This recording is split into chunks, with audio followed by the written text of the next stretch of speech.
Good morning, Little Masters, and welcome back to today's Tolkien Times. I'm the Man of the West, also from the Prancing Pony podcast. Let's get week 23 underway with another Mailbag Monday. Now, Melanie writes in asking not about some deeply obscure Middle-earth lore, but for something far less obscure, my opinion. She asks, what do you consider to be the scariest or creepiest creature in the Legendarium, and why? Well, first off, my apologies for not seeing this question in time to put it in a couple of weeks ago before Halloween. Second, if you think I'm going to have just a single answer to this question, you are wrong. Now, before I get to my top 10 list, it's time for a few honorable mentions. Carcharoth, the Red Maw, spawn of Draugluin himself, and fed with the flesh of elves and men by the hand of Morgoth himself. Plus, he caused the death of the best dog ever, so... Gollum, wicked, deceitful, given to fits of violence, mostly strangling, obsessed with jewelry, smells of dead fish. The dead in the dead marshes and their accompanying wisps also get an honorable mention. Shelob, terrifying evil spirit in giant spider form, but pales in comparison to her mama. Lobelia Sackville Baggins, utterly terrifying. First for Bilbo and Frodo, but later for the ruffians. "I'll give you Sharky, you dirty thieving ruffian," says she, and ups with her umbrella and goes for the leader near twice her size. Tom freaking Bombadil, unaffected by the most powerful artifact in the world. Wears yellow boots. Practically kidnapped Goldberry if the poem is to be believed. He's the so-called master of a domain filled not with yellow boot-wearing, poetry-spewing hipsters, but with hateful trees and an enchanted river, hostile to all other two-legged life, and surrounded by barrows filled with hateful wights. I think that speaks volumes of his mastery. Also speaks in trochaic tetrameter, which is reason enough to be on this list. But now, it's the top 10 scariest or creepiest creatures in the Legendarium, in your host's humble opinion, starting with number 10, the Watchers. Statues possessed by evil spirits, apparently able to use the Force, and equipped with very loud car alarms. Very scary indeed. Number 9, Durin's Bane, a terrifying creature of shadow and flame, a blade like a stabbing tongue of fire and a whip of many thongs, and no fear of Gandalf. And it doesn't need actual wings to be scary. Number 8, the Nazgul, especially the Witch King, both creepy and scary. I mean, these guys are dread incarnate and you can't even hurt them. Unless you're a really brave woman and have a halfling with a special blade perform an assist. Number 7, Sauron. Sauron was become now a sorcerer of dreadful power, master of shadows and of phantoms, foul in wisdom, cruel in strength, misshaping what he touched, twisting what he ruled, lord of werewolves. His dominion was torment. Yeah, that qualifies. Number 6, Morgoth. And he descended upon Arda in power and majesty greater than any other of the Valar, as a mountain that wades in the sea and has its head above the clouds and is clad in ice and crowned with smoke and fire. And the light of the eyes of Melkor was like a flame that withers with heat and pierces with a deadly cold. Also pretty much Satan. Enough said. Number 5, Old Man Willow. I hear your questions now. How can you think a tree is scarier or creepier than Satan himself? Well, Morgoth is what you call the evil that you know. But this tree is an ancient, evil, hateful old thing with the ability to cast an AoE sleep spell, use its branches to drown its victims, open up and suck people into its own body, and apparently squeeze its victims in two. It's the first real threat the hobbits face outside of the Shire, and on my first read-through, scared the bejeebers out of me. Enough that when I first went into the old forest in Lotro, I was genuinely scared. Fortunately, the very scary Old Man Willow is vulnerable to one of the creepiest creatures in Middle-earth, Tom Bombadil. Number 4, the Barrow Wights. Or the Barry Wights. Suddenly a song began, a cold murmur rising and falling. The voice seemed far away and immeasurably dreary, sometimes high in the air and thin, sometimes like a low moan from the ground. Out of the formless stream of sad but horrible sounds, Strings of words would now and again shape themselves. Grim, hard, cold words, heartless and miserable. The night was railing against the morning of which it was bereaved, and the cold was cursing the warmth for which it hungered. Cold be hand and heart and bone, cold be sleep under stone, never more to wake on stony bed, never till the sun fails and the moon is dead. In the black wind the stars shall die, and still on gold here let them lie, till the dark Lord lifts his hand over dead sea and withered land.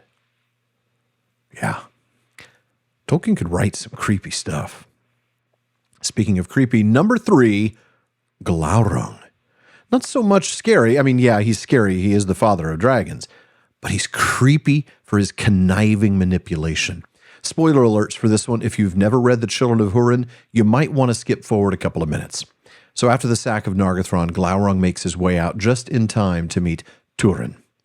But Glaurung spoke again, taunting Turin, and he said, "Evil have been all thy ways, son of Húrin, thankless fosterling, outlaw, slayer of thy friend, thief of love, usurper of Nargothrond, captain foolhardy and deserter of thy kin. As thralls thy mother and thy sister live in Dorloman, in misery and want. Thou art arrayed as a prince, but they go in rags, and for thee they yearn, but thou carest not for that. Glad may thy father be to learn that he hath such a son, as learn he shall." And Turin, being under the spell of Glaurung, hearkened to his words, and he saw himself as in a mirror misshapen by malice, and loathed that which he saw. Now, of course, Glaurung would later encounter Turin's sister Nienor, and laid a spell of utter darkness and forgetfulness upon her, so that she could remember nothing that had ever befallen her, nor her own name, nor the name of any other thing. And for many days she could neither hear nor see, nor stir by her own will. But Glaurung would, in his cruelty, lift this spell of forgetfulness as he lay dying. Thereat Glaurung stirred for the last time ere he died, and he spoke with his last breath, saying, "Hail, Nienor, daughter of Húrin. We meet again ere the end. I give thee joy that thou hast found thy brother at last. And now thou shalt know him, a stabber in the dark, treacherous to foes, faithless to friends, and a curse unto his kin, Turin, son of Húrin. But the worst of all his deeds thou shalt feel in thyself." Then Glaurung died, and the veil of his malice was taken from her, and she remembered all the days of her life. Looking down upon Turin, she cried, "Farewell, O twice beloved! Ah, Turin, Turin, bar Turin Bartanen, master of doom by doom mastered, oh, happy to be dead." Yeah, this guy definitely belongs on the list. Number 2, the Watcher in the Water, the Nameless Things. I'm going to lump those two together because clearly the Watcher in the Water is one of the nameless things. Here is the sum of our knowledge of these creatures. Gandalf explaining that far, far below the deepest delving of the dwarves, the world is gnawed by nameless things. Even Sauron knows them not. They are older than he. Now I have walked there, but I will bring no report to darken the light of day. Now, if Gandalf's right, this means that they were alive before the physical arrival of some of the Maiar, including Sauron, to Arda, a claim that Tom Bombadil also makes about himself, I'll note. We don't even know the nature of these creatures. Are they Maiar, like the Balrogs? Are they monsters of some kind that existed before the Maiar were brought into Arda? Or was Gandalf simply exaggerating? I mean, he's been wrong before. We simply don't know. Or maybe, just maybe, they're related to the number one creature on my list, Ungoliant. There, beneath the sheer walls of the mountains and the cold, dark sea, the shadows were deepest and thickest in the world. And there in Avathar, secret and unknown, Ungoliant had made her abode. The Eldar knew not whence she came, but some have said that in ages long before she descended from the darkness that lies about Arda, when Melkor first looked down in envy upon the kingdom of Manwë, and that in the beginning she was one of those that he corrupted to his service. But she had disowned her master, desiring to be mistress of her own lust, taking all things to herself to feed her emptiness. Thence she had crept towards the light of the blessed realm, for she hungered for light and hated it. In a ravine she lived, and took shape as a spider of monstrous form, weaving her black webs in a cleft of the mountains. There she sucked up all light that she could find, and spun it forth again in dark nets of strangling gloom, until no light more could come to her abode, and she was famished. Where did she come from? Was she an Ainu, an offspring of the thought of Iluvatar that rebelled and descended to Arda even before Melkor did? Well, we know she's not actually a spider. She's an evil thing that took shape as a giant spider. And then there's this thing she does with light. The text later speaks of it as an unlight, in which things seemed to be no more, and which eyes could not pierce, for it was void. And the darkness that came after she destroyed the trees was more than a loss of light, but a thing with being of its own. For it was indeed made by malice out of light, and it had power to pierce the eye, and to enter heart and mind, and strangle the very will. She even became so powerful, she frightened Melkor himself.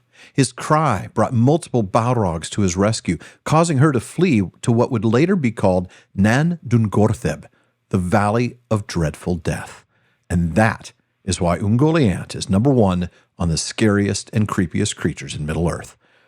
Well, folks, that wraps it up for a very long Mailbag Monday. If you have a question you'd like me to answer, please email it to barnum@theprancingponypodcast.com. Let him know it's for today's Tolkien Times, and I'll get to it as soon as possible, with priority going to patrons of the show, of course. Please visit patreon.com/Tolkien Times to learn how you can support the show and get an ad-free feed, a monthly hangout with me, a bonus weekly episode, and a lot more. Join me again tomorrow on today's Tolkien Times for Tolkien Tuesday, as we learn more about the professor himself. Now, if you're watching this on YouTube, please be sure to like, subscribe, and turn on notifications. Please follow or subscribe in your podcast apps, and follow @Tolkien Times on Instagram, Twitter, and TikTok. And finally, as Faramir says, go with the goodwill of all good men.